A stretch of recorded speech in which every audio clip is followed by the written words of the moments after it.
Olá, meus alunos. Então, nós vamos para o nosso último assunto, né? Dentro dos componentes químicos das células, que são os ácidos nucleicos. Essa é uma parte bem importante, eu vou fazer bem devagar aqui, né? Com maior riqueza de detalhes possíveis, tá bom? Então, os ácidos nucleicos, eles são importantes componentes químicos celulares, né? São macromoléculas aí formadas por pequenas unidades chamadas de nucleotídeos. Então, quando nós juntamos, né, variados grupos de nucleotídeos, nós vamos dar origem ao nosso material genético, né, que são os próprios ácidos nucleicos. O que que vai ser importante? O que que ele vai trazer de informação para a gente? Tudo que é de característica intrínseca, ou seja, aquilo que vai estar dentro do nosso organismo, quanto às características extrínsecas, que vão estar relacionadas às características externas, né? Ou seja, cor de pele, cor dos olhos, tipo de cabelo, altura, se eu vou ter uma predisposição a determinada doença, né? As doenças hereditárias, tudo isso vai estar dentro, né, do ácido nucleico, e ele pode ser classificado de duas formas, dois grupos, dois tipos, né? Então, nós temos aí o primeiro tipo, que é o DNA, tá? Que ele vai ser descrito, né, como um ácido desoxirribonucleico. Essa sigla DNA significa isso, tá bom? Ou o RNA, que significa para a gente ácido ribonucleico, tá bom? Então, nós temos dois tipos de materiais genéticos ou de ácidos nucleicos. Como eu falei ainda há pouco, né, o ácido nucleico ele é uma macromolécula constituída por vários fragmentos, vários pedacinhos, né, de monômeros, tá? Esse monômero ele vai ser chamado de nucleotídeo, né? E esse nucleotídeo ele vai ter três regiões importantes que estão sinalizadas aqui nessa imagem que eu estou passando o cursor do mouse. Então, nós vamos ter um grupamento, um grupo fosfato, que vai estar presente tanto no DNA quanto no RNA, tá? Nós vamos ter um açúcar do tipo pentose, ou seja, formado por 5 carbonos, e dependendo do tipo de pentose que eu vou ter um material genético diferente, né? A gente vai já falar melhor sobre isso. E nós temos também um conjunto de bases nitrogenadas que vão funcionar como se fosse um segredo, né? Para determinar algumas informações presentes nesse material genético, tá bom? Também nós temos algumas subclassificações que eu vou falar para vocês daqui a pouquinho. Então, olha essa imagem aqui embaixo. Cada parzinho desse, né, que é o amarelinho, o vermelho, o azul, o verde, nós temos cada um desses a representação de um nucleotídeo, ou seja, esse pedacinho aqui, né, vai estar representado por cada anteninha dessa.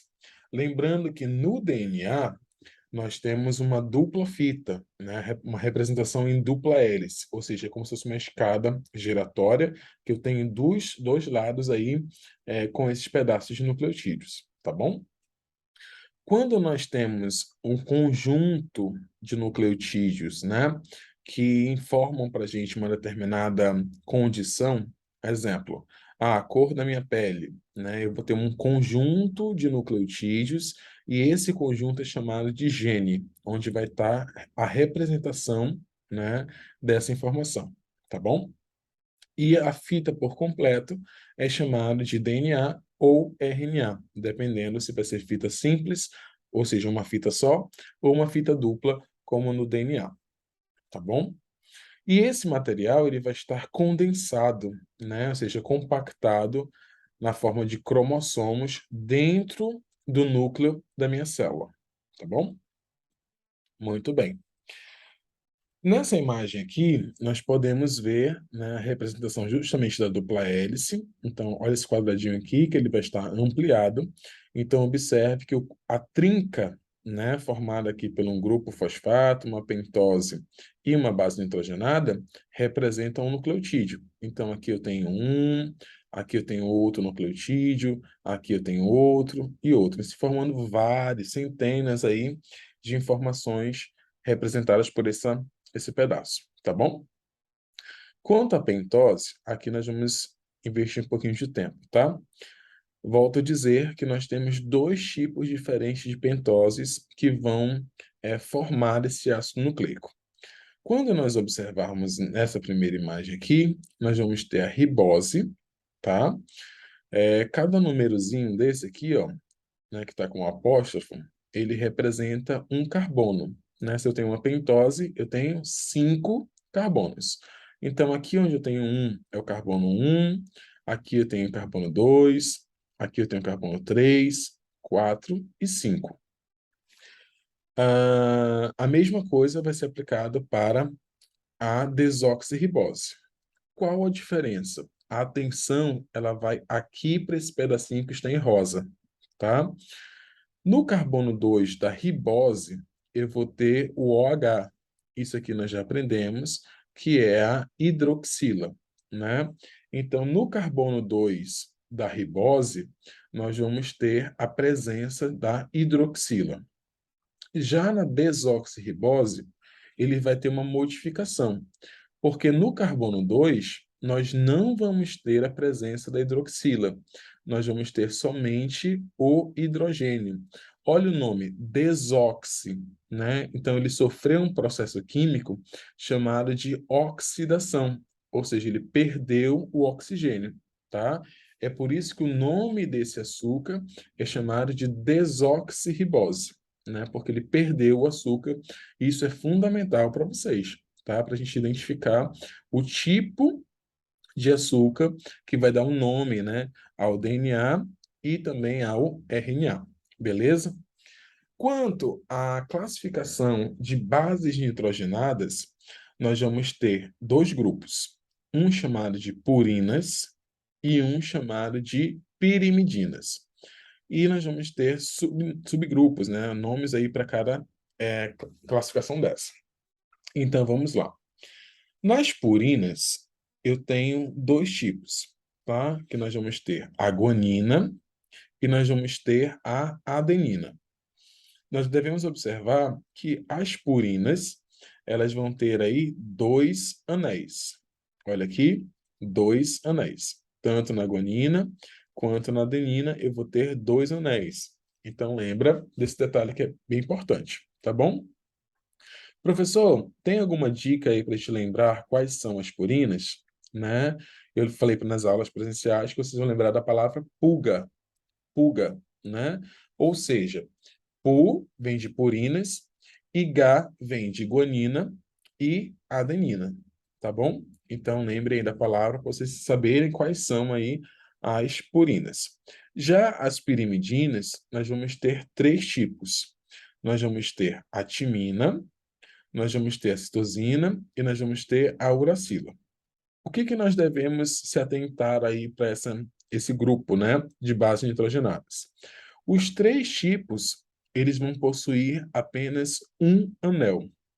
Né? Observa aqui, eu só tenho um anel, aqui eu só tenho um anel e aqui eu só tenho um anel, né? Uma outra informação importante é que a citosina ela vai estar presente tanto no DNA quanto no RNA, beleza? Mas para timina e uracila, não. Tem um detalhe importante. A timina ela vai estar presente somente nas fitas de DNA e a uracila ela vai estar presente somente na fita de RNA, né? Inclusive, eu falei para vocês que essas bases elas vão estar em pares, né? Então, sempre uma se codificando com o par dela, né? Inclusive, eu falei sobre os cantores, para vocês lembrarem, né? Que é Agnaldo Timóteo e Gal Costa. Por quê? Todas as vezes que eu estiver de um lado da minha fita, né, o Agnaldo, ou seja, a adenina, no outro lado, pareando com ele, eu vou precisar ter o Timóteo, que é a timina. Então, isso, o primeiro par, né? Nós temos a adenina sempre com timina e o inverso da mesma forma. Todas as vezes que eu tiver timina na minha fita, do outro lado eu preciso ter a adenina, beleza? Ah, no caso né, da Gal Costa, eu vou me atentar, porque vai variar se vai ser DNA ou se vai ser RNA. Se for DNA, a regrinha se aplica da mesma forma. Todas as vezes que eu tiver a Gal, do outro lado, eu vou ter que ter a Costa, ou seja, guanina, né, se pareando com citosina. Isso se for DNA, tá bom?